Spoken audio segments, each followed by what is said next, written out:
EQ is a nickname for emotional intelligence.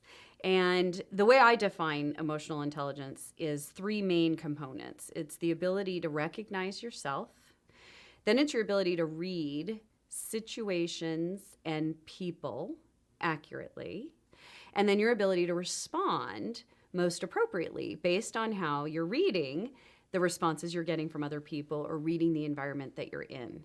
And I always say comfort zone is the enemy of EQ, because comfort zone is what makes it all about me, right? That's my ego. My ego is, well, I'm not comfortable in social situations because I'm an introvert, so I'm just going to avoid all of those.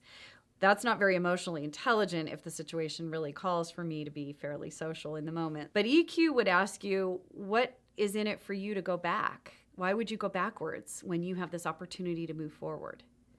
So even though it might be a little bit hard or challenging or uncomfortable, it doesn't mean it's not worth doing. But research has shown that, and what I have found in my own experience working with people is, as you raise your emotional intelligence, you get happier. A lot of companies like to interview for what they call fit. So they interview for culture fit.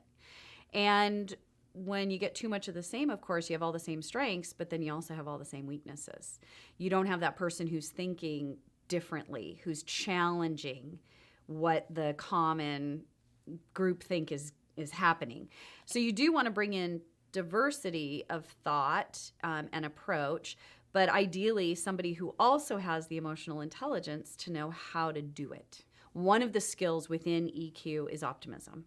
And there's been a lot of research that has shown salespeople with high optimism outsell 2-to-1 those with lower optimism.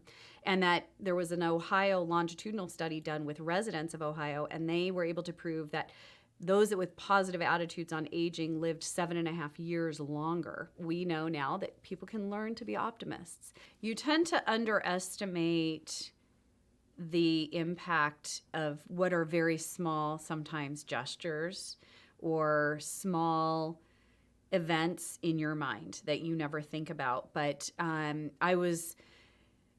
I was communicating with a client in a health services company, and the CEO had been out to visit one of the communities, and he was getting interviewed. And so he had the media there, and it was kind of a big event. And so he did his thing and left.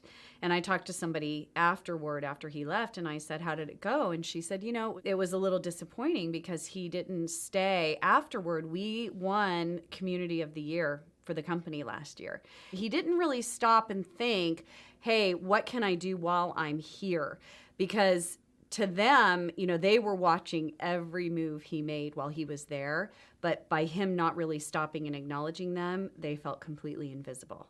The power that the business owner or the senior executive has when they stop and really stay connected to what's happening in their organization.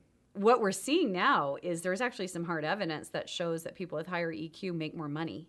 One study shows an average of $29,000 more a year is earned with higher emotional intelligence.